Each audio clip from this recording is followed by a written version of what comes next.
I was really thrilled to be able to do this, to share some of my love for ceramics with all of you. I need to tell you that I have had a long and happy life with ceramics. I have had some of the most unbelievable, wonderful things happen to me about which I did nothing to cause. It seemed like everything fell into my lap. When I graduated from high school, I went away to college. My father would not let me sleep away from home because he thought I was too young to sleep away from him. So I stayed at home and I went through, we lived in Philadelphia, and I went to every university there, and nobody had an art department that pleased me. I went to each school for 3 months. In 3 months I quit, and I'd go to the next one and so forth. The people who were teaching art there didn't know enough of what I wanted to learn. And so finally I found a school, and I went, and I loved every minute of it. I loved all the crazy young people who were there.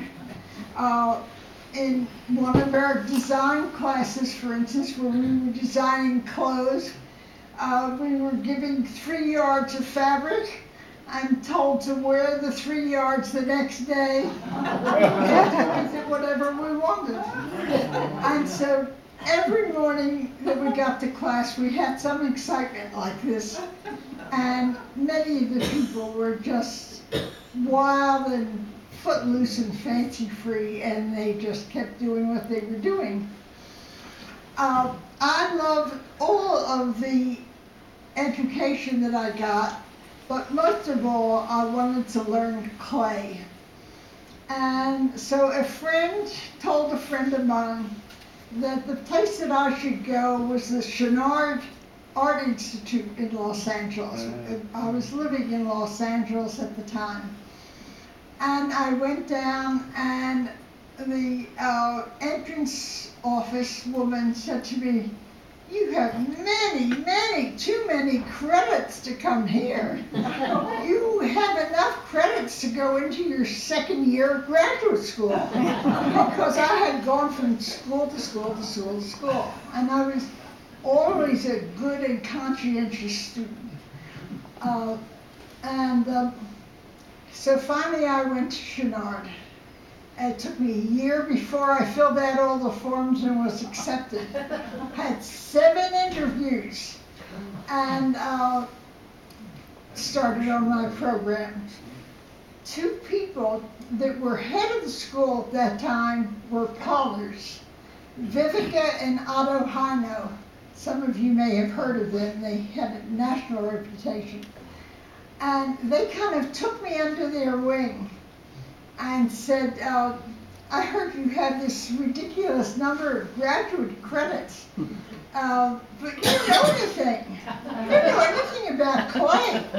How can you go into a 3rd year clay class when you haven't had one in 2? Well, they worked out a program for me that was just for me. It was the most delightful, fun thing that any kid ever had going to school. And I stayed there getting almost a private education from them. I would come to school early before school opened and stay late after it closed, because ceramics departments, I don't know if any of you are familiar with them, ceramic departments don't operate like any other department. The students there work endless hours. They never want to go home. And so I worked with them for 2 years, and then they said I should transfer to graduate school at USC. I had gone there for 2 undergraduate years too. So I went there and had all my entrance things, which is a terrible bother. And I was introduced by them to the woman, Susan Peterson, who was head of ceramics at USC. My first husband and I, if any of you have read my Who's Who, had a children's summer camp. And I knew Susan Peterson because she was teaching ceramics in the Idlewild Mountain area where our camp was. And I had become very good, close friends with her because one, she taught me more about ceramics in the 2 summer months than I learned in 2 years of graduate school. She was just a really gung-ho, fantastic person. But the reason that we got to be such good friends is that I did not have to stay at our children's camp all the time. It took me only 25 minutes to get to where the class was that I was taking.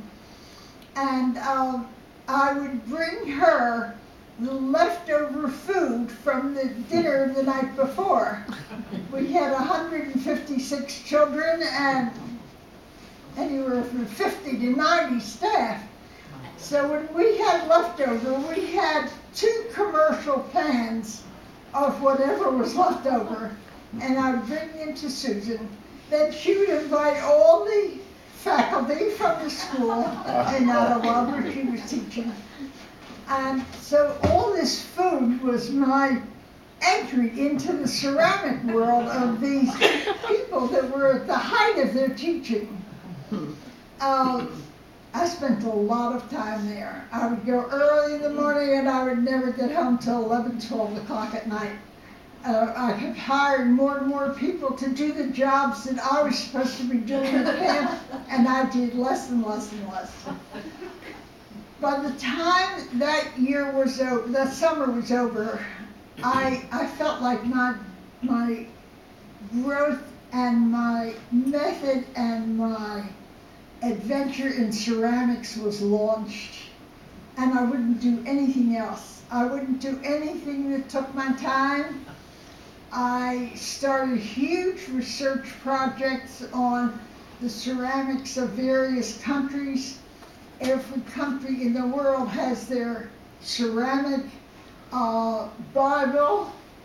They decorate in a different way than the country right next to them.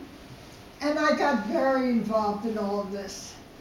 While I was at SC graduate school, we had a very large class. We had like maybe 50 or 60 young people in that class. But Susan, who was head of the department and by then was my good friend because I was feeding her all summer, she put a sign on this and said, "This is Helen Slater's corner. You cannot use any of this equipment. You cannot use the spotter's wheel." And she had shelves built for me, and I really started to work out all the things that she had taught me. And I was so excited that I couldn't sleep at night. It was just amazing. During that summer, a man came into the ceramics lab. There were about 30 of us that came 7 days a week there. And he said that he was involved with the Children's Hospital in Los Angeles, and that they were having a big fundraiser in Griffith Park. And he would like a few potters to come and bring things that they had made and sell them, giving them half of the profit and the potter half of the profit. Well, I guess I was 30 or 32 years old, maybe even a little older. The rest of the people in that class were 24, and they couldn't have cared less about Children's Hospital. Not one of them would give them a thing. I went around and talked to everybody. I called everybody at night, and nobody would budge. So I called other potters who I knew who had long since graduated, and they came and we set up a big display and made, I don't know, $8,000 or $10,000, most of which we gave to Children's Hospital.